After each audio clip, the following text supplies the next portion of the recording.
In our Sunrise Smart Start this morning, new details coming out on that shooting that killed 1 and injured 4 on Rochester's east side Tuesday night. Police say 24-year-old Jakeem Douglas was killed while filming a rap video at a home on Illinois Street and Atlantic Avenue. This gathering was also meant to honor a murder victim who died in 2019. Following the quintuple shooting, Rochester Mayor Malik Evans is urging for more restraint when it comes to resolving disputes.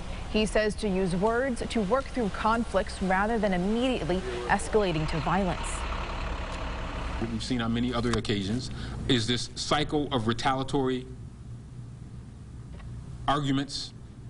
Like we said, going to escalate, and as a result, people end up losing their life.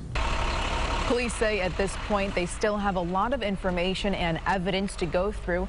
No suspects are in custody, and they ask anyone with information to call 911.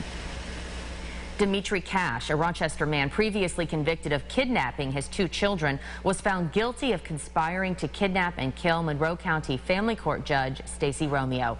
The Monroe County DA's office explains Dimitri plotted to murder Judge Romeo because of his dissatisfaction with her court rulings. Dimitri Cash is set to be sentenced in January for that crime. Meanwhile, his cousin Jonathan Cash was found not guilty of the same charge. However, this summer, the Cash cousins were convicted of kidnapping Dimitri's children last January.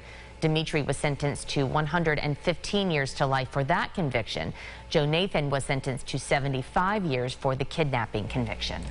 One man has been arrested for allegedly stealing and damaging property at the Susan B. Anthony Visitor Center in Rochester. Hi. On Tuesday night, Rochester police say they found someone entering the house, damaging the property, and stole items. They found the suspect, 32-year-old Richard Seawright, on Jefferson Avenue. He is charged with 2 counts of burglary in the 3rd degree, among other charges. People have been concerned. I want people to know that the Susan B. Anthony house itself, which is 17 Madison Street, wasn't touched at all. She adds that evidence in the break-in investigation shows it was likely addiction-related. The suspect was already facing other burglary charges when he was arrested for this break-in.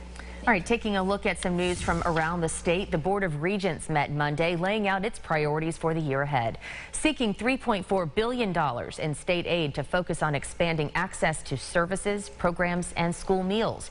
Professionals met in Albany to speak before the Assembly Standing Committee on the loss of learning during the pandemic. A big issue plaguing schools is staffing issues. During the hearing, ideas were discussed on how to get more people to become teachers. You know, there may be a place for scholarships to draw more people into the profession, loan forgiveness where we say if you agree to work in a region or type of district where there's a particular problem, we'll arrange to help you pay off some of your loans. One assemblyman tells us lawmakers will discuss what they heard in the meeting, including a discussion about fully funding foundation aid in the state budget.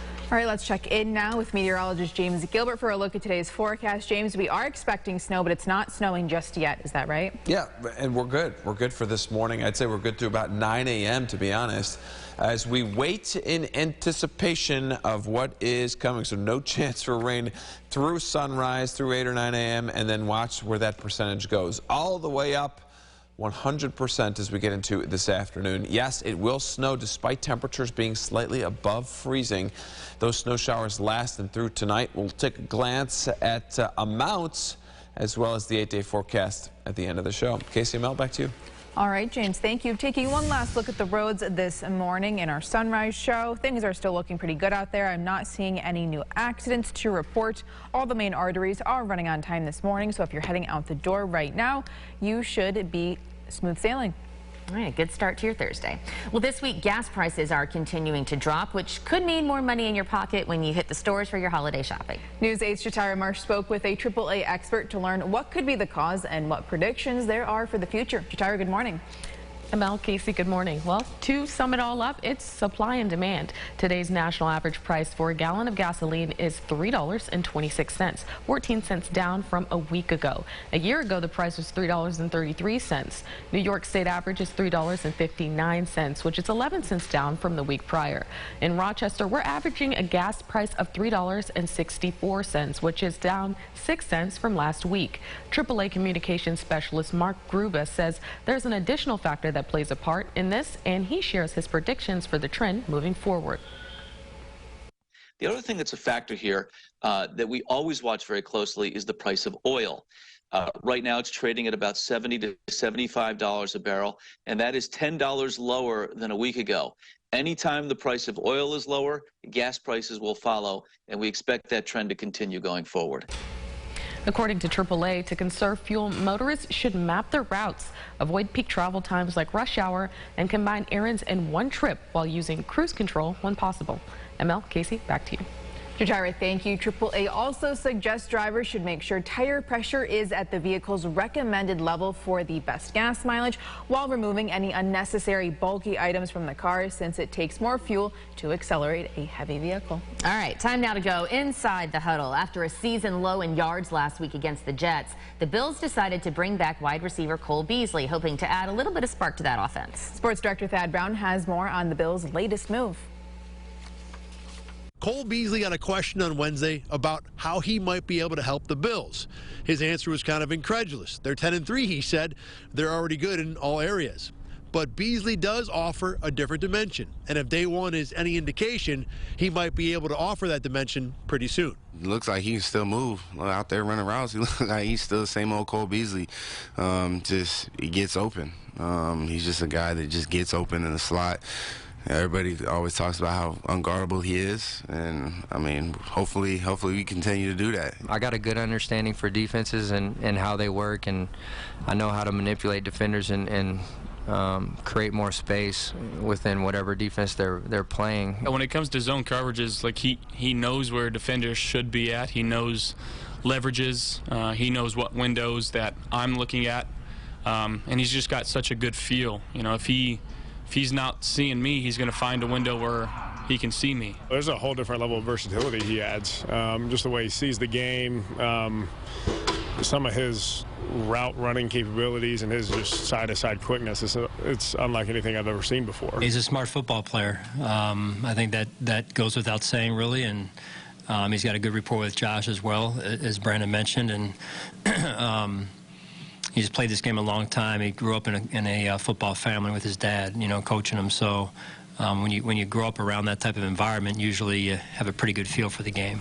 Beasley thinks that growing up a quarterback and being coached by his dad, he has a pretty good understanding of coverages and how to find space. And it should help him now that he's back with the Bills. Adding, quote, "I think I can do that better than anyone. I think I can still do that for sure."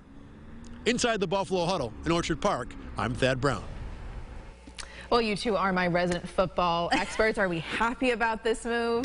Go ahead, Casey. Yeah, I think so. I mean, always good for Josh Allen to have another target. I keep thinking of, like, we're bringing Beasley back. Keeps going through my head. Sorry, Casey's always looking for an opportunity to turn something into a song. So. It's a bad habit. I know. Yeah, nothing wrong with that. Obviously, the snow did not scare him to come back to Buffalo. That's a good thing there, because there may be some snow around for that game, not tomorrow, Saturday night. Snow accumulation, you've got it here on your screen now. We're looking at about 3 inches in Rochester. You go over into the Finger Lakes, 5, 6 inches, maybe half a foot there. And you go a little bit further, closer to Buffalo. They're going to wait. They're not going to get really anything today or tomorrow. They'll get some lake effect as you get into Saturday and Sunday. So that's where we find our 8-day forecast. It's a cold stretch over the next 8 days. Best chance for our accumulation happens this afternoon. Stay with us through the noon hour. We'll time out your snow then. Then you've got our chief meteorologist, Eric Sneidel, to guide you through your evening commute, which could be messy tonight. All right. Thanks so much, James. And thank you so much for watching News 8 at Sunrise. We hope you have a great day. Our next update's in 30 minutes. Have a good one, everyone. Follow News 8 wherever you are on RochesterFirst.com, Facebook, Twitter, and on our app for news and weather.